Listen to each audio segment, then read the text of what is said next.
এবং বাংলাদেশ আবার পাল্টা অভ্যুত্থানের মাধ্যমে দখল করার জন্য সম্পূর্ণ প্রস্তুত।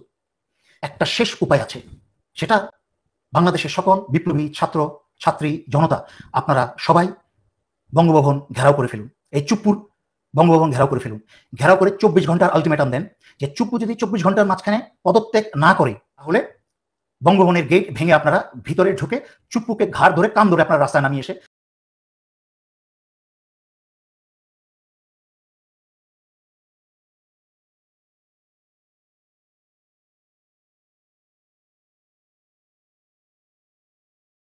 দর্শক, রাষ্ট্রপতি চুপ্পুর মাধ্যমে আবার দেশে ক্ষমতায় আসছে শেখ হাসিনা।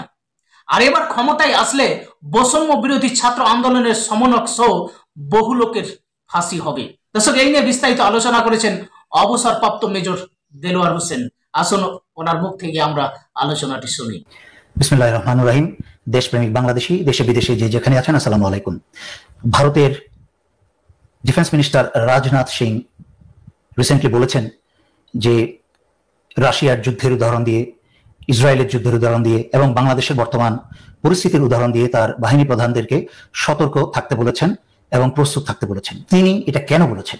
তিনি বলেছেন যে যেন বাংলাদেশের উপর একটা কৌশলগত চাপের সৃষ্টি করা যায় এবং একই সাথে বাংলাদেশের ভিতরে যেই সব মির্জাফর দেশদ্রোহী আছে তাদের মাঝখানে উৎসাহ সৃষ্টি করা যায় এবং তাদেরকে উজ্জীবিত রাখা যায়। কিন্তু আমি খুব সংক্ষেপে ব্যাখ্যা করব কেন আপনারা আজকাল প্রায়ই বলে অনেকদিন ধরে শুনে আসছি ভারত বাংলাদেশকে আক্রমণ করবে। না, যে দেশকে আক্রমণ করা ছাড়াই এত বছর দখল করে খেতে পেরেছে, পুরা দখল রেখেছে, সেই দেশটা আক্রমণ করে বুলেট বা সৈন্য হত্যা করার প্রয়োজন নাই। এবং তারপরও ছোট করে একটা উদাহরণ দিই, কেন ভারতের সেই ক্ষমতা নাই, শক্তি নাই, সাহস নাই, সেই অবস্থা নাই বাংলাদেশ আক্রমণ করার মতো। কারণ বাংলাদেশে আক্রমণ করতে গেলেই আপনারা খেয়াল করে দেখেন, ভারতের উত্তরে আছে লাদাখ এলাকা, সেই লাদাখ এলাকা থেকে চীন কিন্তু বসে থাকবে না, চীন আক্রমণ করবে ভারতকে এবং পাকিস্তানও আক্রমণ করে উঠবে, পাকিস্তানের সহায়তায় কিন্তু কাশ্মীর দখল করে নেবে। একই সাথে ডান পাশে দেখছেন যেটা হচ্ছে পূর্বে আপনাদের চীনের একটা জায়গা আছে যেটা ভারতের, এটাকে বলে ডোকলাম। এই ডোকলামে একটা চীনের একটা অংশ ভারতের পেটের মধ্যে ঢুকে আছে যেটা দেখতে চাকুর মতো, এটাকে বলে ড্যাগার্স পয়েন্ট। এবং এখান থেকে চিকেন নেক বাংলাদেশের এবং ভারতের মাঝখানে যেই 12-14 কিলোমিটারের জায়গাটা চিকেন নেক বলে, এই চিকেন নেকটার মাত্র 50 কিলোমিটার দূরত্ব, সেইটা চীন দখল করে এটাকে কেটে বন্ধ করে দিবে। বন্ধ করে দিলে সম্পূর্ণ 7 সিস্টার, এই ম্যাপের আমার ছবিতে ডান পাশে যেটা দেখতে পাচ্ছেন, সম্পূর্ণ 7 সিস্টার আলাদা হয়ে যাবে। আলাদা হয়ে গেলে চীন এখানে আক্রমণ করে উঠবে এবং নাগবোচা যে স্টেট গুলো আছে, নাগাল্যান্ড, মিজোরাম, সব তারা দখল করবে। আর বাকিরা সব নিজেরা স্বাধীনতা ঘোষণা করে, কারণ তারা এমনিতেই স্বাধীনতা ঘোষণা করে তারা স্বাধীন হয়ে যাবে। তাই নিজের পায়ে কোরাল মারতে ভারত কখনোই বাংলাদেশকে আক্রমণ করবে না। এর মাঝখানে আমরা কি দেখলাম? আমাদের অত্যন্ত পরিচিত ভারতের রয়ের সদস্য প্রাক্তন সেনাপ্রধান ইকবাল করিম ভুইয়া হঠাৎ করে একটা বাণী দিয়ে সামনে চলে এলেন। বাণীটা কি দিলেন? বাণীটা দিলেন যে ভারতের ডিফেন্স মিনিস্টার রাজনাথ বাংলাদেশকে আক্রমণ করবে এবং আমাদের 3 বাহিনী প্রধানকে বললেন প্রস্তুতি নিতে যুদ্ধের জন্য। এবং সবচেয়ে গুরুত্বপূর্ণ বিষয় যেটা উনি বললেন, যে আমি এতদিন ধরে বলে আসছি ব্যাখ্যা, যে কাজটা হতে যাচ্ছে সেটা কিন্তু শুরু হয়ে গেছে ইতিমধ্যে। যে কি উনি বললেন, এই সিভিল সরকারের কাছ থেকে সরকারকে সরিয়ে দিয়ে ক্ষমতা নিয়ে নিতে। সেই জন্যই কিন্তু চুপ্পু জায়গা মতো বসে আছে এবং পদত্যাগ করে না বা চুপ্পুকে সরানো হয় নাই। তার মানে কি, এই সকল কিছুই কিন্তু একই সূত্রে গাথা। ভারতের হুমকি এবং কেন ভারতের রয়ের পোষা এবং হাসিনার পোষা দেশদ্রোহী বেইমান মির্জাফর জেনারেল, সেনাবাহিনীর জেনারেলগুলা এখনো পর্যন্ত বহাল তবিয়ত ইউনিফর্মে আছে। সেনাপ্রধান তাদেরকে সরাই নেই, 2-1 ছাড়া কাউকে সরাই নেই। সবাইকে এই পাশ থেকে ওই পাশে শুধু বদলি করেছে, কিন্তু সবাই এই জায়গা মতো আছে। এবং স্বৈরাচারী শেখ হাসিনার সকল রাষ্ট্র কাঠামো, তাদের সমস্ত এক্সিকিউটিভ সদস্য সহকারে জায়গা মতো আছে সবকিছু।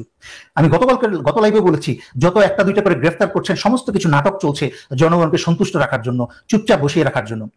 আর এদিক দিয়ে এত কিছুর পরে দেশ ধ্বংসের যখন পায়তারা চলছে, সকল কিছু প্রস্তুত দেশ দখলের, তখন আমাদের দার্শনিক ছাত্র নেতারা কি বলছে, কি করছে, চলুন একটু দেখি। এই দার্শনিক ছাত্র নেতা মাহফুজ আলম, সে তার ফেসবুক স্ট্যাটাস দিয়েছে যে কতগুলো ওয়েবসাইট খুলেছে। আরে বাপরে বাপ, স্বাধীনতা যুদ্ধের সময় তো একটা বিরাট বড় কাজই করছে, ওয়েবসাইট করেছে। আমরা ধীরে ধীরে এগোবো, মূলত তরুণ লেখক, গবেষক, শিল্প সাহিত্যের রসান্বেষী এবং সাংস্কৃতিক রাজনৈতিক কর্মীদের লেখালেখি নিয়ে আমরা পত্র পত্রিকাগুলা গুছিয়ে নেব। তাদের কি কি পত্রিকা, কি কি বিষয় থাকবে? সিনেযোগ, সিনেমার দর্শন ও রাজনীতি বিচার, রণপা, পূর্বপক্ষ, দি কুইল্ট, দি কলন্দর। আমাদের আড্ডাগুলো মূলত আমাদের উদ্বেগ সমূহের প্রাণ। এ সকল আড্ডায় অংশ নিতে পারেন, আড্ডাগুলোর খোঁজ রাখতে পারেন, খোঁজ রাখতে এই পেজগুলোকে ফলো করতে পারেন। তো এই হচ্ছে আমাদের তথাকথিত ছাত্র নেতাদের, দর্শনবিদদের প্রস্তুতি, দেশ নিয়ে তাদের প্রস্তুতি। সেই জন্য বলেছিলাম আমি যে ছাত্র নেতাদেরকে মন্ত্রণালয়ে বসিয়ে এবং উপদেষ্টা বানিয়ে এদের বিপ্লবী চেতনা সব ধ্বংস করে দিয়েছে। এখন যা হচ্ছে, যা চেয়েছিল তারা তাই হয়েছে। বিপ্লবী চেতনা ধ্বংসের পথে, অর্ধেকের বেশি চলে গেছে। এখন সাধারণ ছাত্রছাত্রীরা আমাকে শত শত মেসেজ পাঠায় যে স্যার, এদেরকে কল করলে আর ধরে না, এই নাহিদ, আসিফ, কাউকে আর পাওয়া যায় না, এখন দামি দামি গাড়িতে চলে ওরা। এটাই চেয়েছিল তারা, যে বিপ্লবকে ধ্বংস করতে হলে নেতার থেকে তাদের অনুসারীদেরকে আলাদা করে দাও, নেতাদেরকে এসির এবং মন্ত্রণালয়ের এবং টাকা পয়সার এবং দামি গাড়ির স্বাদ দিয়ে দাও, এদের বিপ্লবী চেতনা ধ্বংস হয়ে যাবে। তা কিন্তু সফল, এবং বাংলাদেশ আবার পাল্টা অভ্যুত্থানের মাধ্যমে দখল করার জন্য সম্পূর্ণ প্রস্তুত।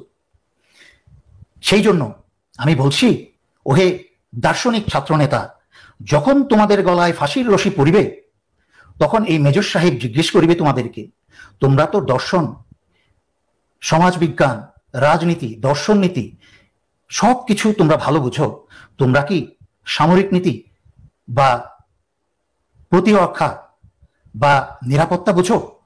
তখন ছাত্র নেতারা ফাঁসির রশি গলায় ঝুলিয়ে বলবে, না, আমরা তো সেটা বুঝি নাই। তখনই মেজর সাহেব বলিবে, তাহলে তো তোমাদের সকল জ্ঞান, নীতি, দর্শন 16 আনাই মিছে।